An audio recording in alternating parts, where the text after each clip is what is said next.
What's going on, dudes? It's your boy and the Matrix. I'm back with another video, and this video, I talk a lot about Japan because I really appreciate Japanese culture. I'm Latino. I came from the Caribbean, but I really like Japanese culture. You know, Japan is kind of like the envy of the world. Very low crime rate, peaceful culture, and in the past few years, I think ever since the pandemic, there has been people such as this man right here, Umar Johnson, saying that Japan, that Africans were the original people of Japan. That is incorrect.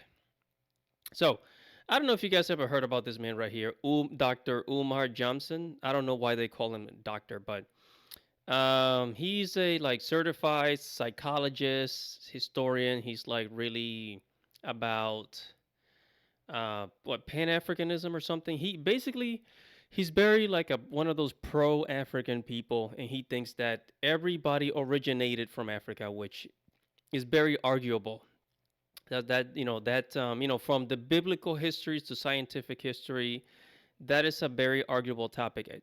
Did life start in Africa? I would say most likely, but you cannot say. Well, let's go ahead and watch the video, and then we'll get into that. Hello, this is Yami Yugi from Yu-Gi-Oh! And make sure to subscribe to Andy Matrix's channel. Now on with the show. What else do Umar Johnson has to say? Here we go. That the founder of the samurai warrior, okay, in Japan, all right, was an African. We found that the founders of the ninja system was an African. In fact, in Japan, there's a saying that if you don't have a little bit of African blood, you can never truly be a samurai. In Japan, there's a saying: if you don't have a little bit of African blood, you can never be a true samurai. That's kind of weird because most samurais were Japanese. So that doesn't make any sense. I would love to hear like if the Japanese actually say that or believe that. But basically, it's saying that like the original samurai was an African, or the first samurai was an African. Really, like that doesn't make any sense. The ninjas was the what were invented by Africans. I Whatever happened to Yasuke, right? Because according to Japanese history, the first ever African person that made it to Japan was Yasuke, the African samurai. Now, I don't know what rank. I don't know if Yasuke was like a low-ranking samurai, high-ranking samurai. What is recorded in history is that Yasuke was taken in by Oda Nobunaga and then became a samurai. Maybe he was a low-ranking samurai, maybe like the right-hand man of Oda Nobunaga. I don't know, but Yasuke was the first African person to make it to Japan. Before that, there really weren't any, right? And let's go ahead and look at some pictures here because this.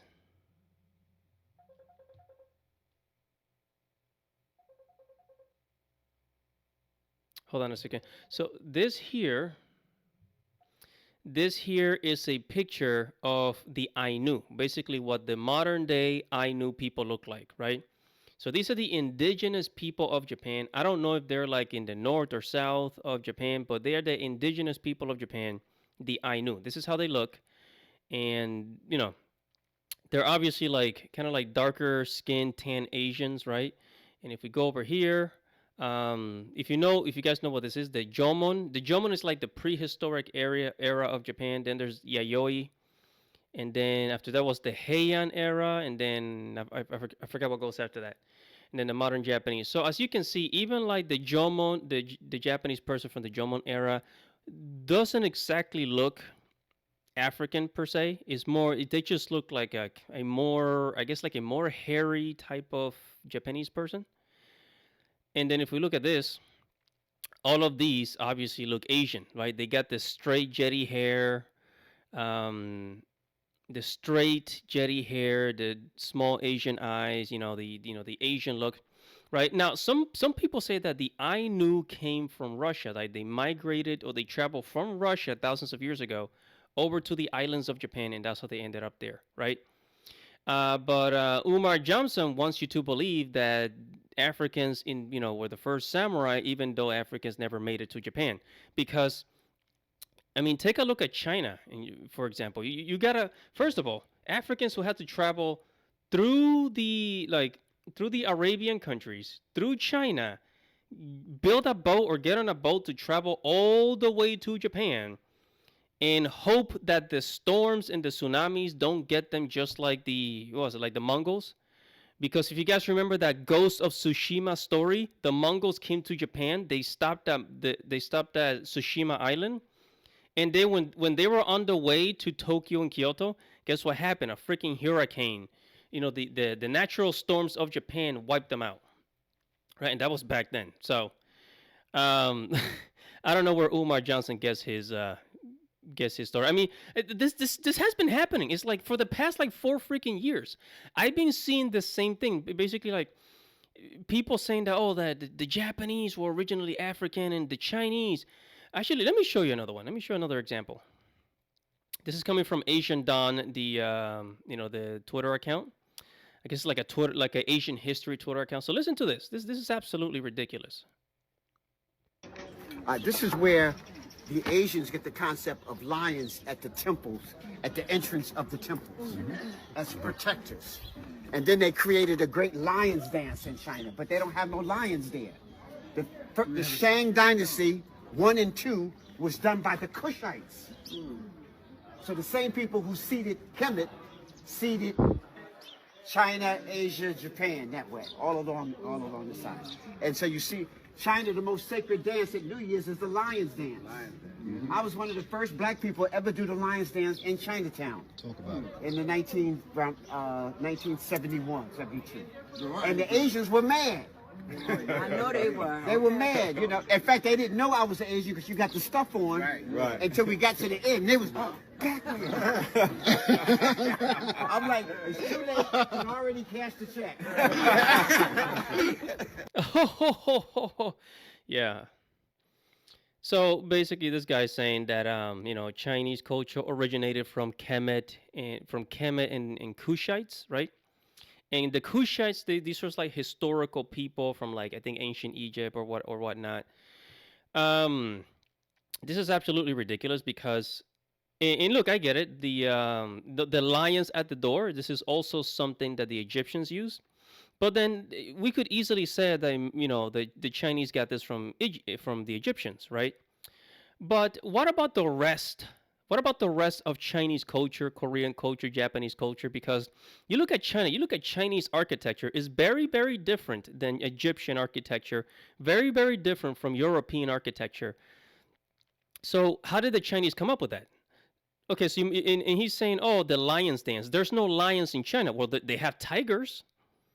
They have tigers, which is also a type of feline animal, right? So in also the lion's dance that's also based off of the dragon, the dragon beast that has like a lion face, right? So kind of like the lion dragon, you could say. That's basically where it originated from. But where is this? Why are they so arrogant? Why are they so arrogant? You know what I hate? I'm going to show you my personal feelings, my personal experience with this. Now, I was born in the Caribbean, right? I was born in the Caribbean, and the Caribbean islands like Puerto Rico, Dominican Republic, it was dominated by the Spaniards, right? The Spaniards went there, Christopher Columbus, and they conquered the islands. And I think most likely, I don't know if they fought or they killed the natives there. But if you are from the Caribbean, you are mixed. Now, obviously, the Spaniards, they brought, there was like the slave trade, and they brought like West Africans over to the islands, and that's how the Africans ended up in the Caribbeans, right? But like, okay, in the official language of the Caribbeans, it's Spanish, right?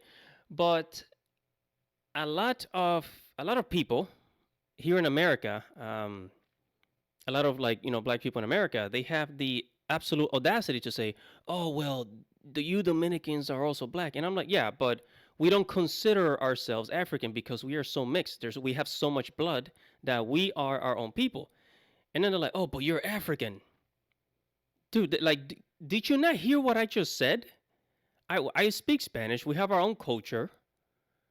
Is like, yeah, but you guys are African. Like, did you not hear what I just said? Why are you being so arrogant about it?